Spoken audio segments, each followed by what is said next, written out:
So আমি এখন আছি বার্লিংটন বিফে।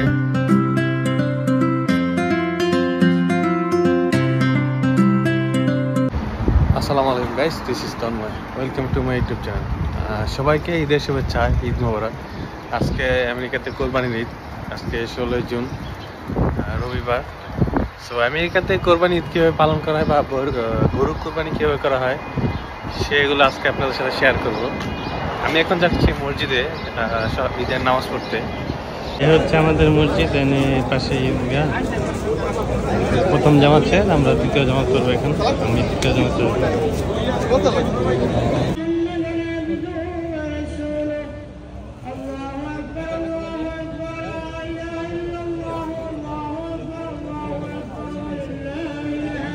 সো আমরা নামাজ শেষে সকালে নাস্তা সেরে কোরবানির উদ্দেশ্যে রওনা হলাম।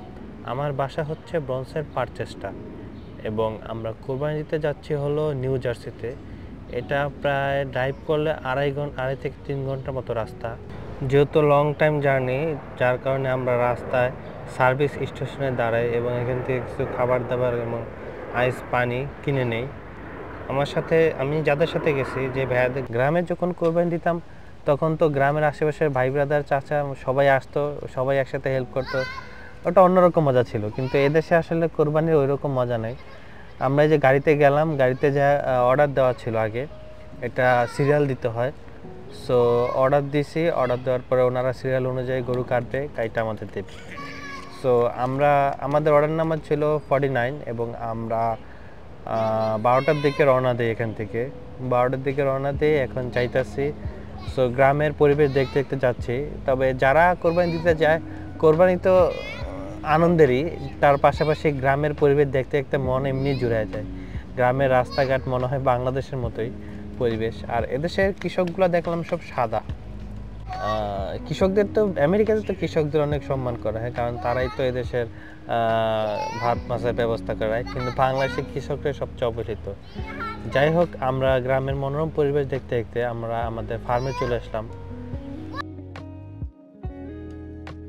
সো আমরা এখন যাচ্ছি আমাদের সিরিয়াল নাম্বার জানতে, যে কত নাম্বার সিরিয়াল এখন চলতেছে, এবং আইডিয়া নিতে যে আমাদের সিরিয়াল নাম্বার আস্তে আস্তে কয়টা বাজতে পারে। আমরা যেহেতু 12টায় রওনা দিচ্ছি, ড্রাইভ করে 3 ঘন্টা ড্রাইভ করে সময় লাগছে, তো আমাদের ওখানে যাইতে যাইতে প্রায় 3টা বেজে গেছে।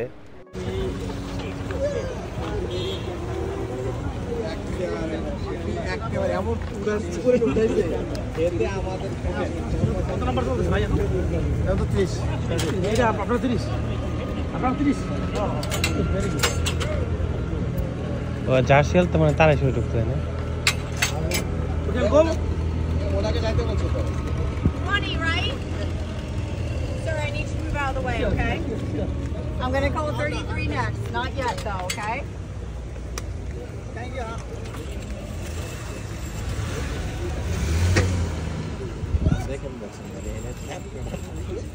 What's your order number, sir? 49. 49? Okay, I'm going to call 33 next. 33? Okay? Just give me some time. When I call you, that's when you'll go to that ramp and you'll have the money ready. Okay? Yes, here. Yeah, you so come he up. needs to go with that. Oh, okay. Yep.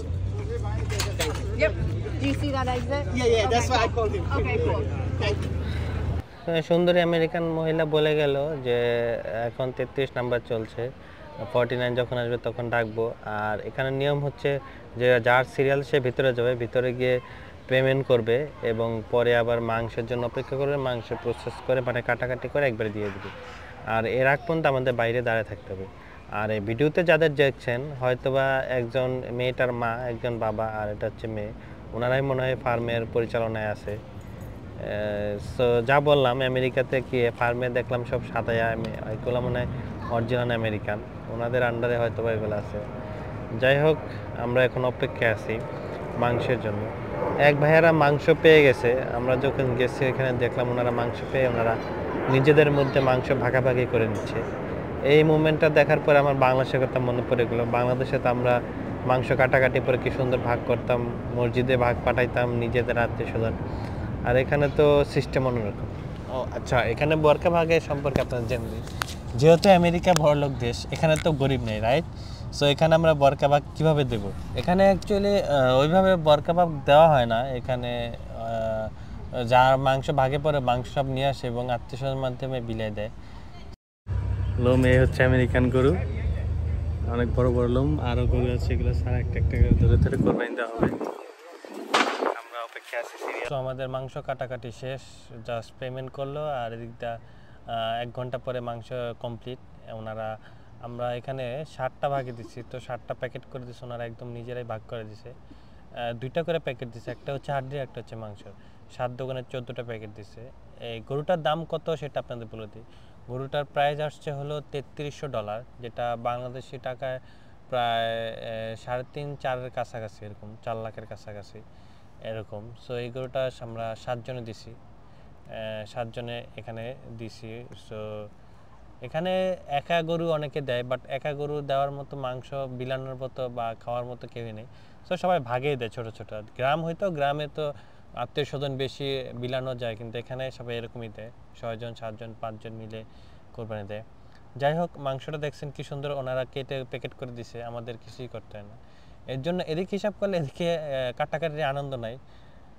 So মাংস পাওয়ার পরে আমরা সবাই নিজেরা খাওয়া দাওয়া সেরে নিলাম। এটা একটু মজাই হয়েছে, পিকনিকের মতো। সো দেখলেন তো আমেরিকাতে কোরবানি কীভাবে করা হয়। এরকমই আমরা যা যাই, কোরবানির জন্য অর্ডার করি, কোরবানি অর্ডার করে মাংস প্যাকেট করে দেয় এবং আমরা নিয়ে চলেছি, দ্যাটস ইট। তবে আমি আমেরিকা আসার পরে এত দূরে কোথাও গ্রাম সাইডে যাইনি। সো মোমেন্টটা আমার কাছে খুব ভালো লাগছে, ঈদটাকে আরও আনন্দদায়ক মনে হয়েছে। কারণ গ্রামের দিকে গেছি সবাই একসাথে, ভাই ব্রাদাররা, ওনাদের সাথে খাওয়া দাওয়া পার্টি ভালোই, ওনারা খাবার টাবার নিয়ে আসছে, ভালোই লাগছে। আমি তো বসে বসে জাস্ট চিল করছি, আনন্দ উপভোগ করছি। সো এই ছিল আজকের ভিডিও। আশা করি আপনাদের ভালো লাগছে। আমেরিকার কোরবানি সম্পর্কে আপনাদের আইডিয়া হয়েছে যে আমরা কীভাবে